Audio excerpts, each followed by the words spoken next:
gitu loh, dengan keberadaan mereka aja bahkan ketika mereka lagi ngeselin gitu. Jadi kayak buat aku itu udah cukup. Gitu Ya, sih. showing affection-nya juga kadang agak dingin gitu ya Kak, bukan yang kayak ngelus-ngelus, tapi kayak cuma lewat aja deket kaki gitu, itu juga udah bikin happy ya Kak ya. Nah, dielus-elus terus tiba-tiba kayak udah cukup ya, udah cukup elus-elusnya. Nah, terus dia mojok ke tempat lain. Oke, ya udah nggak apa-apa. Yes, yes, oke. Nah, kalau dari Dokter Mary sendiri gitu, jadi sebenarnya tuh jadi kita butuh nggak sih Dok pergi ke animal communicator gitu, apalagi kalau kita ngomongin soal animal welfare gitu, mungkin aja ada orang yang berpikiran, oh ya aku pergi ke animal communicator supaya aku bisa memahami dia maunya apa sih, dia ternyata sukanya mainan apa sih gitu-gitu. Gimana Dokter Mary, silakan. Ya, kalau jadi gimana ya, kalau tentang sekarang memang fenomena animal communicator banyak gitu ya, karena memang, ada yang maksudnya kan ada beberapa tahun yang lalu sudah dimulai ya, ada course-course gitu ya untuk animal communicator. Kalau, secara profesional, point of view, kalau kita ngomong tentang untuk find out their welfare to go to animal communicator sih saya sarankan ya tidak gitu ya, karena assessment-nya berbeda gitu.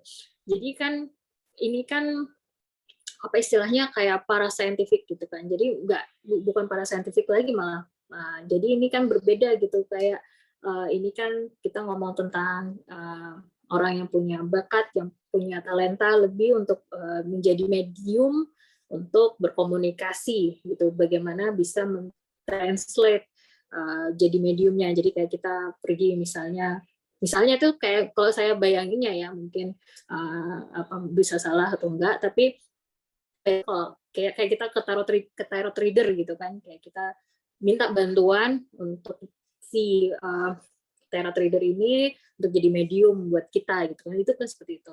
Tapi kan kalau kita sebagai manusia yang lebih bertanggung jawab lagi kan pasti kita harus mikir um, based on this reading, apakah kita mau ambil mentah-mentah dan implementasikan mentah-mentah gitu kan, pasti kan tidak lah ya. Kalau saya nggak tahu juga kalau misalnya ada, tapi kalau sebagai biasanya kalau misalnya kita kan pasti akan punya apa namanya hati nurani untuk kita pikir oh kita perlu diskusi nih, misalnya kayak disuruh ke tempat A kan kita juga nggak langsung mau A juga kan, pasti kita akan berbicara. Nah itu kalau misalnya kita ngomongin tentang konsep tarot reading, karena ini kan ngomong tentang medium ya. Tapi kalau misalnya untuk yang saya sangat strongly disagree dan saya sangat tidak setuju kalau misalnya menggunakan animal communicator untuk lihat welfare, bahkan atau juga saya juga beberapa dengar case adalah menggunakan animal communicator sebagai judgement untuk kesehatan gitu. Iya, iya. Jadi pemeriksaan kesehatan dijudge berdasarkan komunikasi dengan animal. Jadi Ya. itu sangat-sangat bertentangan dong dengan kesejahteraan hewan gitu. Jadi karena saya pernah dengar, bukan pernah dengar, saya dapat konsultasi dari salah satu pada partner gitu ya. Lalu dia memberikan apa namanya memutuskan sesuatu yang terkait dengan anabulnya atau hewan peliharaannya, anaknya ini dari komunikator ketimbang dengarkan dari advice dari vetnya. Nah, masalahnya adalah quality of life dari si hewan itu jadinya terjeopardize dengan ini. Jadi kayak harusnya bisa dilihat loh kalau misalnya sedang kondisi hewan ini sedang sakit, of life-nya ini sangat buruk gitu. Tapi apa namanya tidak akan advice dari dokter misalnya kayak oh ini harus diberikan pengobatan A B C D, tapi malah ngikutin oh ini maunya di rumah aja gitu. Sebenarnya harusnya kan bisa kita lebih bijak lagi, kita dengarkan gitu masalahnya. Kalau hanya sekedar untuk fun, untuk mendengar ya mungkin boleh, tapi kalau misalnya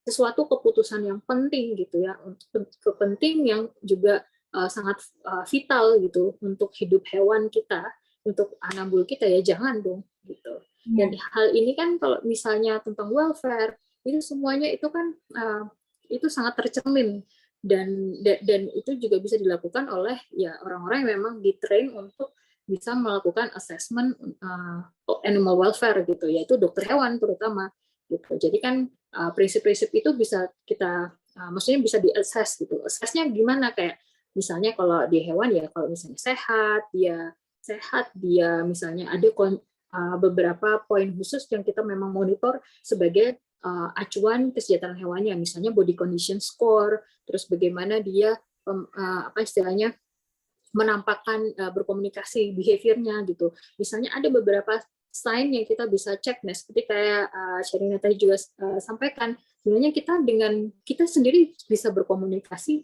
dengan melihat behaviornya gitu, behaviornya seperti apa. Misalnya kan kalau misalnya kita ngomong misalnya kucing, kalau misalnya dia ekornya disisipkan di bawah perutnya, dia seperti kupingnya ke belakang, kemudian dia ekstra liur, ya misalnya menetes terus mengeluarkan suara his gitu ya.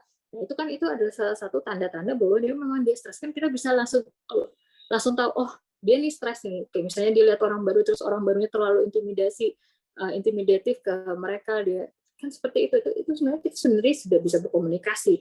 Kalau kita belajar, kita mau cari tahu apa sih sign atau anabul kita, mau anjing atau kucing atau kuda misalnya.